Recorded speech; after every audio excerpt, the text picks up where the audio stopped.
ሰላም እህቶቼ እንዴት ናችሁ? የላችሁ ቲማቲም አንደኛ ገበሬ ሆኛለሁ። እግዚአብሔር ይመስገን የሰራው ነው የላችሁ።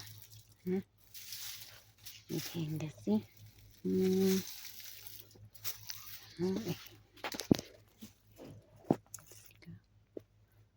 አያችሁ አምሮ ቲማቲሞች ዋው ዋው